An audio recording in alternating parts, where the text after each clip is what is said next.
When you're running a country, just like when you're running a business, you can't make everyone happy. Someone said, if you want to do that, go sell ice cream. Running a country isn't about selling ice cream. You're going to upset some people, but it must be done so that everybody gets a fair shake and everybody gets a fair opportunity. I don't need to go through all the challenges with you. You all know it. And therein lies, if you're going to do this like a study, that's your problem statement right there. I have said it in Parliament and I'll say it here. PNG has all the hallmarks of a failing state. I know it sounds stupid, doesn't it?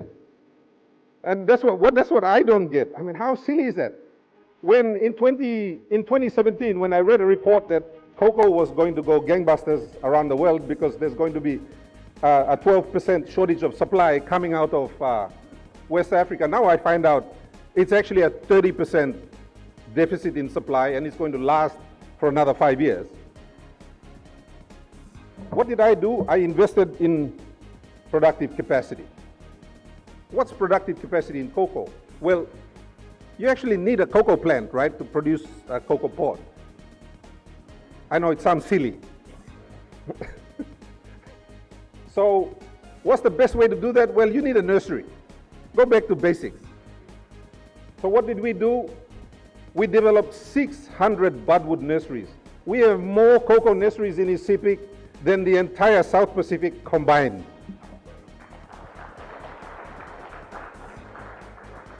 How much did it cost us? 2 million kina. That's all. Now almost every single village in East and West Sepik, we've got cocoa nurseries up in Telefomin.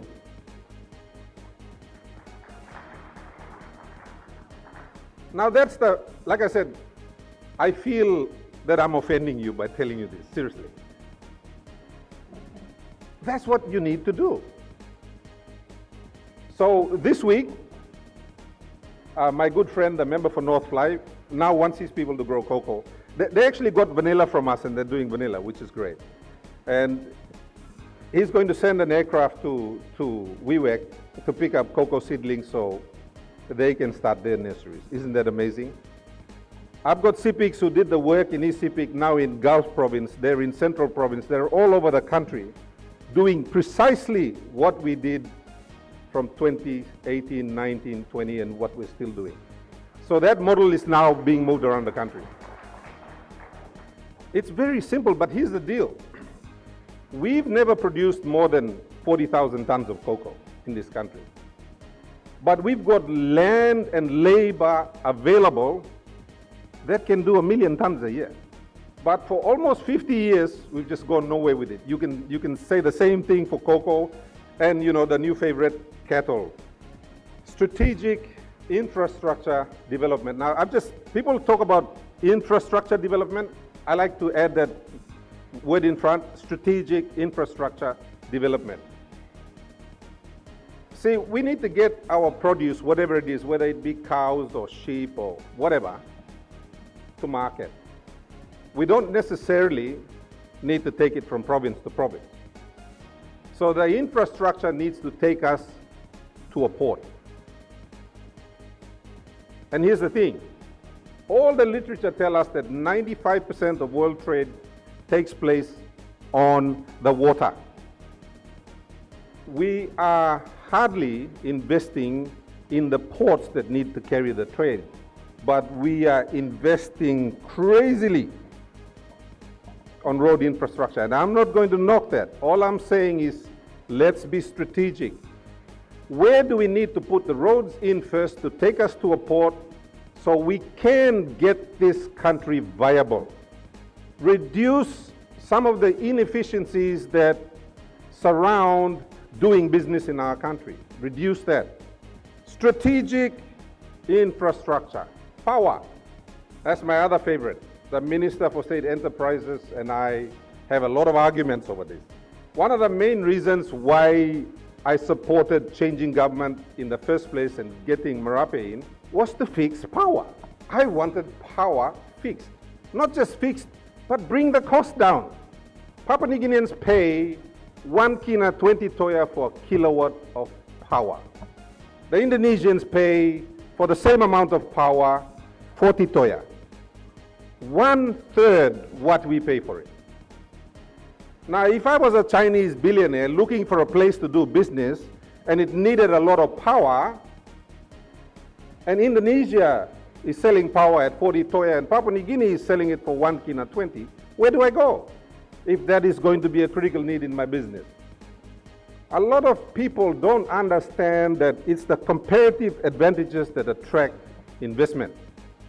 As I said, I've met 7 of these billionaires. The only reason they will come to Papua New Guinea is if there is a significant advantage to their business. I'm not even going to talk about FX. I read one of the professors actually already did that here. No foreign business is going to bring $1 billion into Papua New Guinea and invest and create jobs and help us grow our economy and improve the quality of life of our people if they can't get their money out. Again, it is so simple. I feel stupid saying it. My other favorite, good governance and anti-corruption. Yes, everyone's smiling. They know this one. You all know this one. Look, I said this at a Lowy Institute interview, I think 15 years ago in Sydney. And I said this, in Papua New Guinea, we're a country where you can get away with a lot of wrongdoing. So what do? We do a lot of wrongdoing and we get away with it. A lot of the people that want to invest in our country want to know that when they come in, the rules that apply to them apply equally to everyone else. But if someone can go and hand a brown paper bag to someone working in government and get a leg up, an unfair advantage, then you push out those genuine investors who are going to come and contribute to your economy, employ your people, train your people, and pay taxes. But here's the thing, Papua New Guinea is a highly inefficient country. And I think one of the reasons why we can't get rid of the inefficiency is because inefficiency is perfect lubrication for corruption. It's the ideal lubricant. You just need an inefficient operating environment, and guess what? All the people that want to do the wrong thing are going to do the wrong thing, and they're going to get away with it. That's the situation we have. And the good people, well, they'll just give up and go to another country, won't they? Education and skills, I know you've already talked about that. I'll just leave that. Health and social services, another one. I was talking to a couple of governors the other day, and because of the work we've done around health in East Sepik, the East Sepik people and the West Sepik people now have a total of 46 doctors working in the province. Now, we are second only in the number of doctors we have to Port Moresby. We ran short of doctors to a point where we had to get, and specialist doctors, that we had to get permission from Treasury to recruit outside of Papua New Guinea. Bring in foreign medical specialists to run our facility. And it hit me. If that is a similar need around the country, and if every province is going to go the same way, then just in the number of health workers, doctors are going to increase, the supporting medical workers are going to increase. Can you imagine the amount of money that we need to spend just on remunerations? And we haven't even planned for that. But I do know that we plan to build a lot more hospitals. And that is something very significant that I think is going to hit us 3 years down the track. I only know because East Sepik is moving in that direction. That's why I know. And I shared this with some of my colleague governors the other day because I was worried. Environmental sustainability, yeah, I know, Prof. It was going to come up anyway, so don't worry. And I won't say anything. I'll just stop there. Regional and international partnerships. Again, it's a textbook. I'm going through this like a textbook.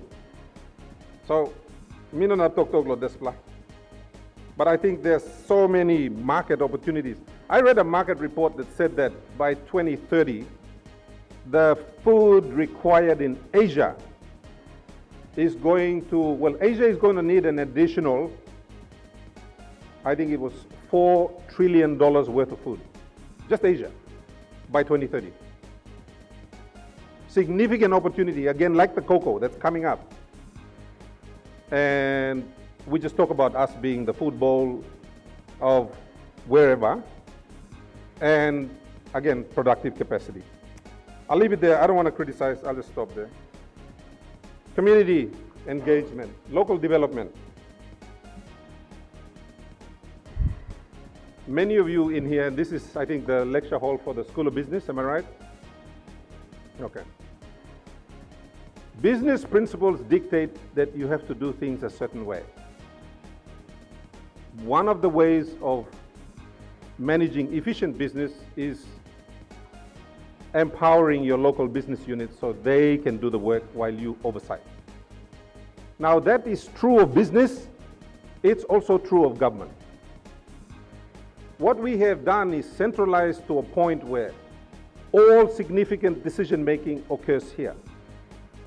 Now, if I am to give you a perspective in my province, everything that's failing in my province, law and order, it's a national government responsibility. It's not a provincial government responsibility.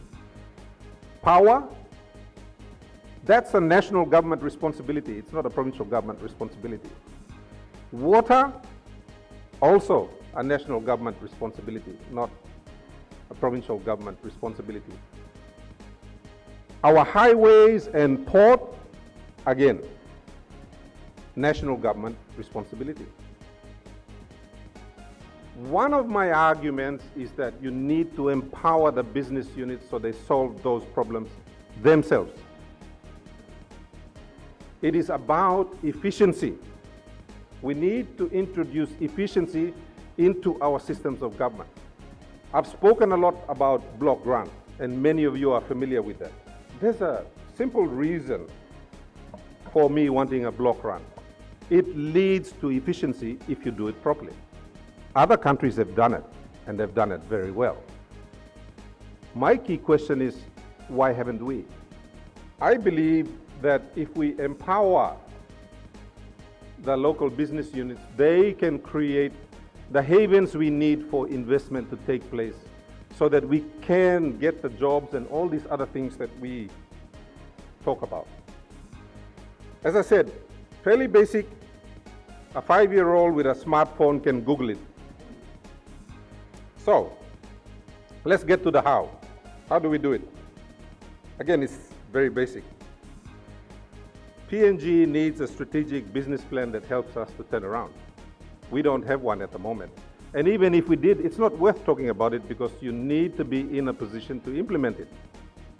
And that's got to be broken up at 6-month intervals. If we determine as a country that law and order is our #1 priority, we then have to, like the planning department says, we need 1 million jobs. Okay, well, how do we get the 1 million jobs? We have a limited bucket of money. We've got to invest in the critical areas first, but here's the thing. Government tends to forget that the biggest investor you can bring to the table is the private sector. And by private sector, I don't just mean the big companies.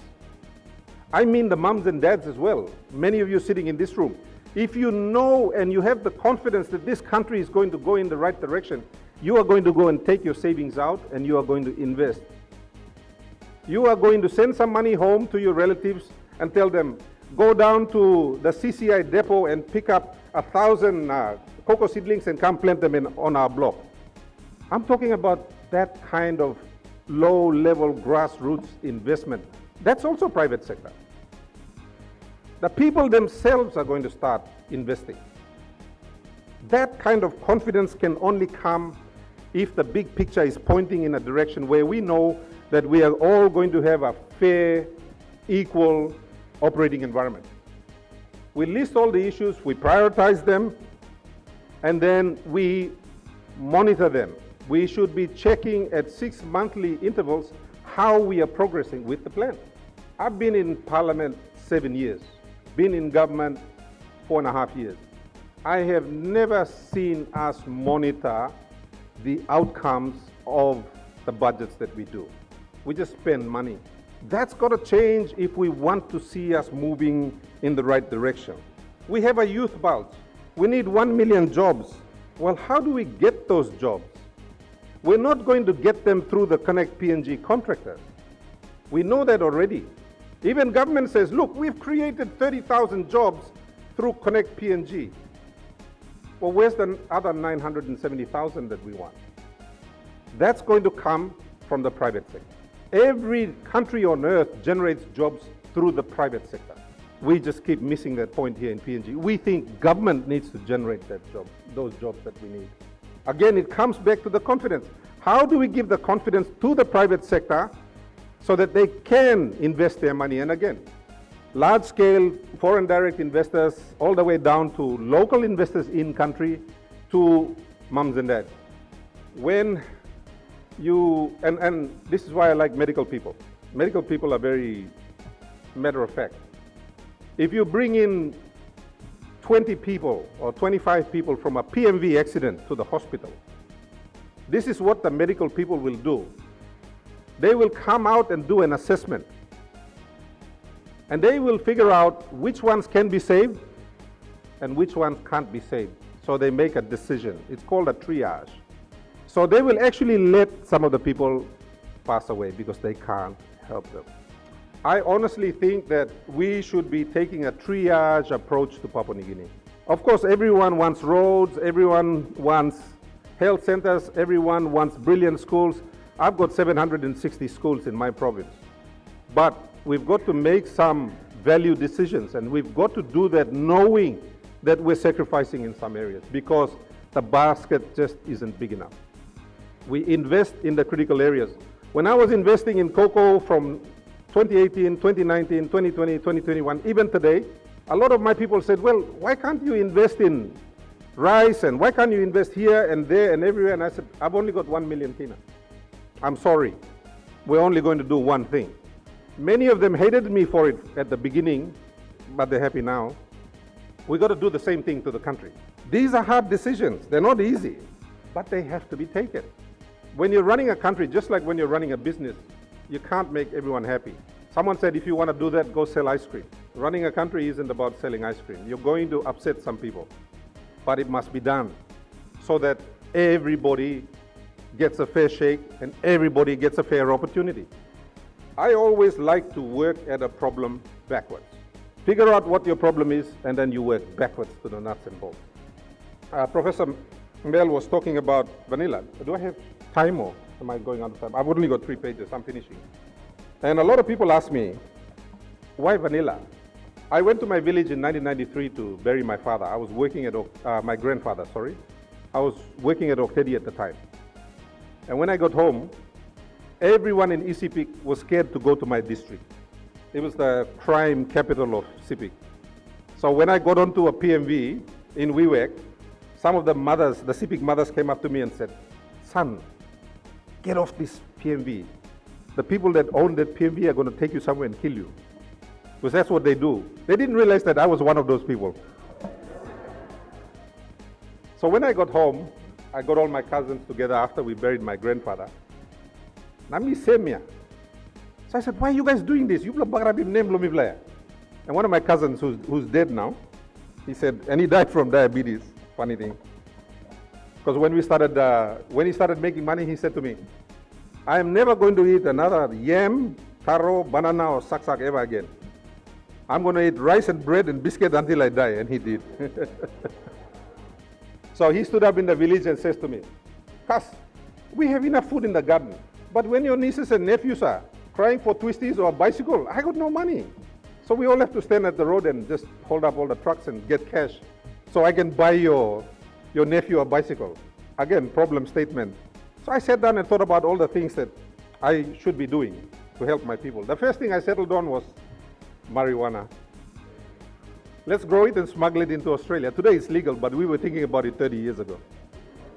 So I was ahead of the curve even back then. Now I'm telling my colleagues in Parliament, we should be growing marijuana and selling it to the rest of the world because it grows 10 times as fast here than anywhere else in the world. But no, we're a rich black Christian country, so we can't do those things.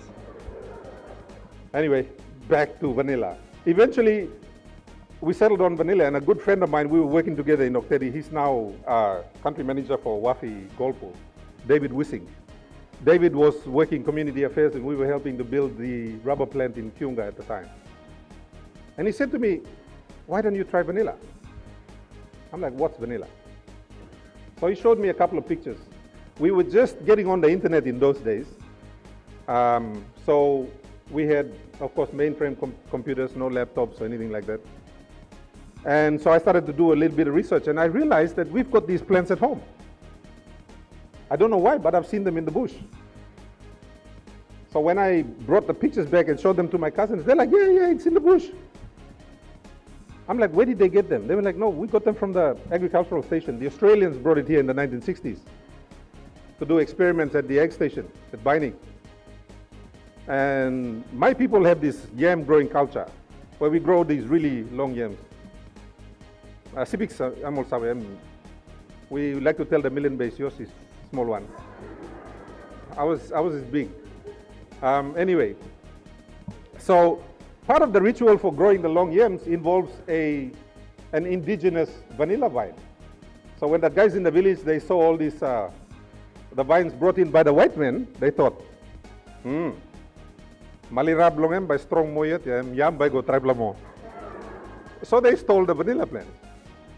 That's how we ended up with a lot of vanilla vines in East Sepik. And you all know the rest of the story. But that's the thing, it was to solve a problem. And I like to give this example. In those days, a woman from Pagui on the Sepik River would smoke fish, put them in bags. She would go and stay in a village. And she would take maybe a month to sell her fish. So she would be away from her family for a month before she went back to the village. Today, she just gets on a mobile phone, rings one of her business partners, who is another woman in another village. They'll meet in Maprik or somewhere on the highway. She sells her fish, picks up the cash, buys the things for her family, and she's back home that very afternoon. That's the power of developing a local microeconomy. People have more time at home. Not only that, the people from Wewak along the coastline who never used to sell fish inland, they now take their catch inland and sell it inland because the people inland have an income. So you suddenly have this multiplier effect going through the community. That's what we have in East Sepik at the moment.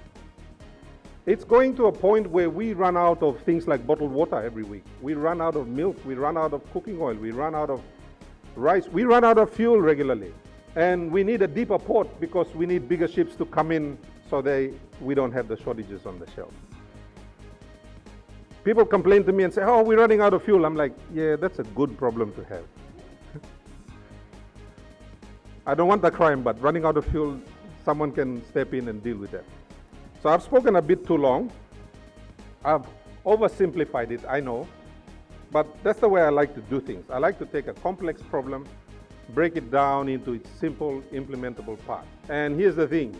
We worry about money a lot. We worry about money in the national budget. We worry about money in the national economy. We worry about money in the pockets of ordinary folks. The thing is, money is like a river. It just flows. What you need to do is you need to tap into it. The world trade is in trillions of dollars. We just need to be smart enough to tap into it so some of it comes our way. Again, I'm oversimplifying it, but I think that's the way you solve every problem.